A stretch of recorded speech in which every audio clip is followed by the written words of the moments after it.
साथियों, चुनाव प्रचार खत्म हुआ, नतीजे आ गए। प्रधानमंत्री जी ने देश को सलाह दी, देश के किसानों को सलाह दी कि 50% फर्टिलाइजर का उपयोग कम कर दीजिए।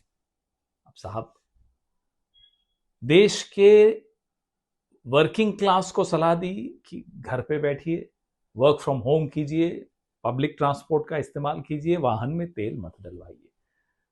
देश के किचन्स को सलाह दी कि खाने का तेल कम से कम इस्तेमाल कीजिए। देश के नागरिकों को सलाह दी, सोना 1 साल तक मत खरीदिए। हम सबको सलाह दी, विदेश जाना बंद, 1 साल के लिए विदेश मत जाइए। प्रधानमंत्री जी, ये देश सोने के साथ एक अलग रिश्ता रखता है। सोना एक धातु नहीं है इस देश के लिए। सोने की एक सांस्कृतिक कीमत है, एक धार्मिक कीमत है, एक भावनात्मक कीमत है। बेटा हो या बेटी, पैदा होने से पहले माता पिता सोने की व्यवस्था करते हैं कि आगे चल के शिक्षा के काम आएगा, शादी के काम आएगा। ऐसे देश को आप कह रहे हैं 1 साल तक सोना मत खरीदिए। क्या वो शादी 1 साल के लिए टाल देगा? क्या वो शिक्षा 1 साल के लिए टाल देगा? किसानों को आपने बड़े आराम से कह दिया, साहब 50% कम कर दीजिए फर्टिलाइजर का उपयोग। क्या वो 50% खेत जोतेगा? पीएम प्रणाम योजना की असलियत हम भी जानते हैं, आप भी जानते हैं। 3 साल की योजना थी, 23 से 26। अभी कुछ महीनों पहले नड्डा जी ने संसद में खड़े होकर कहा कि पीएम प्रणाम योजना में कुछ नहीं हुआ। तो यानी कि फर्टिलाइजर का ऑल्टरनेटिव न्यूट्रिएंट्स की दिशा में कोई कदम नहीं उठाए गए। आग लगने के बाद कुआं कौन खोदता है प्रधानमंत्री जी? प्लानिंग नहीं थी। अब आप कहते हैं साहब विदेश मत जाइए, घरों में बैठिए, मेट्रो लीजिए। आप खुद आज रोड शो कर रहे थे, कौन मानेगा ये बात?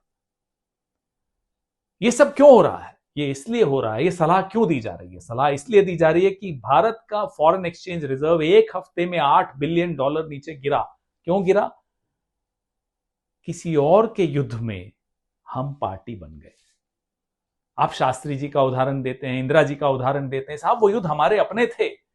ये गैर कानूनी युद्ध हमारा नहीं है। इजराइल अमेरिका का ईरान के साथ एक गैर कानूनी युद्ध चल रहा है। हम बाहें खोलकर ईरान के खिलाफ और इजराइल के साथ क्यों खड़े हुए? जाहिर सी बात है, उसका खामियाजा पूरा देश भुगत रहा है। पाकिस्तान 6 लैंड रूट्स खुल गए हैं ईरान के साथ। ईरान चीन के साथ, रशिया के साथ वार्तालाप कर रहा है कि नए सिक्योरिटी आर्किटेक्चर को लेकर। हम कहां हैं? हम डोमेस्टिक पॉलिटिक्स में लगे हुए हैं कि साहब कैसे विपक्ष के खिलाफ एजेंसियां इस्तेमाल करें, पुलिस इस्तेमाल करें, कैसे पद से किसी को उतारें। क्या हो रहा है? आप आह्वान करते, देश एक होकर आप सबको साथ लेकर चलते, विपक्ष को साथ लेकर चलते, हम साथ खड़े थे आपके। लेकिन नहीं, आप जब मुंह खोलते हैं देश से कुछ मांगते हैं। चुनाव से पहले वोट और चुनाव के बाद त्याग। सारा त्याग देश करेगा। प्रधानमंत्री जी, आप क्या करेंगे?